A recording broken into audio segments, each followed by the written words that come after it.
Greetings, this is kvci.blogspot.com. I'm in Saunders Park. That's John W. Saunders Park here in Valdosta, Georgia.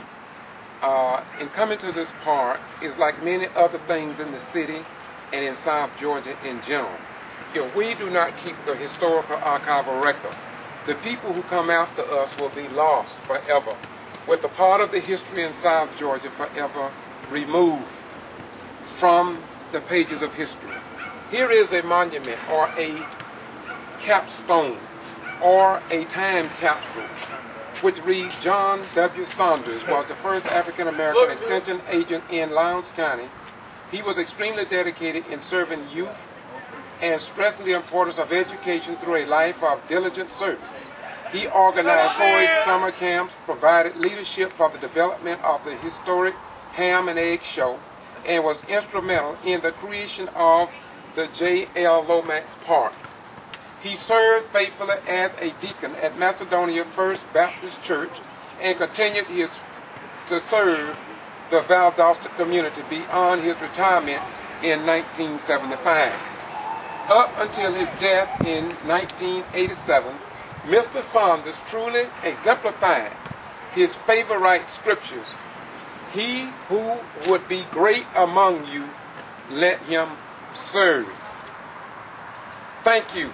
All due respect to Mr. John H. Saunders, his relatives, and family members. However, my name is George Boston Rhymes. I am one of the 15 people in the local community that were arrested here in Valdosta, Georgia, taken to the Lowndes County Jail, and booked for 24 plus hours because we sought the name of Barber Park to be changed to John W. Saunders Park. How many of Mr. Saunders' family members were a member of the People's Tribunal at that time? I cannot say. I do know that we were criticized for removing the name Barber from this park. Many black African Americans with limited knowledge said, why can't Reverend Rose, why can't those silly people find something better to do than to get a name rechanged on a park that has no significance to us, our family, and it will not put any more money in our pockets. They did not understand, as we did not understand, that Mr. Barber, and we dug down in the archival records, and we found out that Mr. Barber had this entire park renamed. Not renamed, but he had it closed. There were 2 artesian wells, the history tells us about, that was closed because in the 70s when integration came about, rather than to integrate this all-white park, it was closed. He wanted it closed.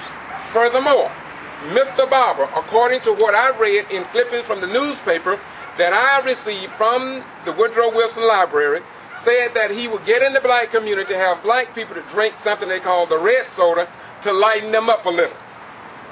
Now, I would never say that Mr. Barber was a racist, but what I believe is, as all other people have monuments, streets, buildings named in honor of their historical past and their leaders, then black African Americans should have the same thing. We know that there was members on the Valdosta City Council and Mayor John Freddy who were against the renaming of this park. But because we challenged the status quo, we stood up against the powers who did not understand. And eventually, the park was changed. They even called for a select committee. And the select committee, which was a group of African American people that was selected, but those people were not the ones who worked, who went to jail, who fought every inch of the way, who paid to get the research and information about this park and the racist, discriminatory past brought to the forefront. But we were ignored. So this plaque is a great honor to Mr. John W. Saunders, but somewhere on this public property, I believe there should be another plaque to show that the American citizens, black and white, stood for what was right, and we got that name removed from this park, and now the family can come out here in pride. This plaque would not have been here Had it not been for people like Reverend Floyd Rose and the People's Tribunal and the NAACP and the SCLC. And so I want to keep the historical truth alive. And I hope that the Saunders family will understand, John W. Saunders family members will understand, that this part was not renamed just because, but because 15 of us stayed the course. And there were more than that. There was about 30 that stood up in city council or more. But only 15 of us were arrested. But there are no historical monuments about the freedom fighters who continue to fight for people who don't even know there is a fight. My name, George Boston Rhymes, kvci.blogspot.com, on YouTube, Boston G.B.R. We do this because we know that there is an asserted effort in our community to keep the people deaf, dumb, and blind to the times, are not able to make intelligent decisions based on facts.